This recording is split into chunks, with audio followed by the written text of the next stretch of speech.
ఈరోజు ఏ ఆశతో వచ్చావు?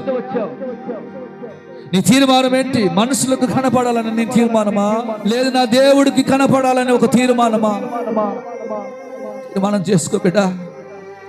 నేను మనుషులకు కనపడేదాన్ని, నీ మనుషులకు కనపడే మనసు నాలో అలాగనే ఉంది. నేను అలాగనే ఉన్నాను. నేను పెద్ద ఆత్మీయుని కనపడాలని, నేను పెద్ద ప్రార్థన పరుడు కనపడాలని, నేను ప్రార్థన చేసుకుంటున్నాను అని కొంత అక్కడక్కడ చెప్పుకోవడానికి ఇష్టపడుతున్న వాడిని. నేను మరుగై ఉండాలని కోరుకున్నాను. రహస్యంగా ఉండి ప్రార్థించమని కోరుకున్న గొప్ప దేవుడు. ఆ మనసు నాలో లేదే, ఆ మనసు నాలో లేదయ్యా. నేను మనుషులకు కనబడాలని నా ఆశ. ఏం చేసిన నేను మనుషులు నన్ను గుర్తించాలి. దానికోసమే నా ప్రయాసం, దానికోసమే పరిగెత్తుతున్నాయి లోకంలో. ప్రభువా, నా పాపమును క్షమించు, మీ రక్తం చేత కడిగి శుద్ధి చేయి.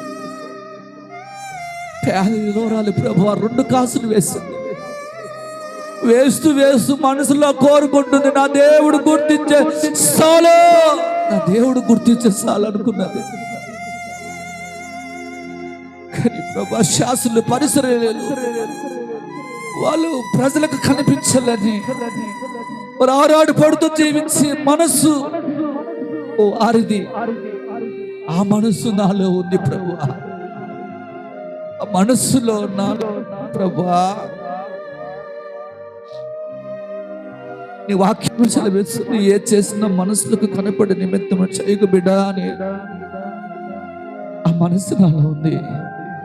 నేను మనసులకు కనపడకూడదు.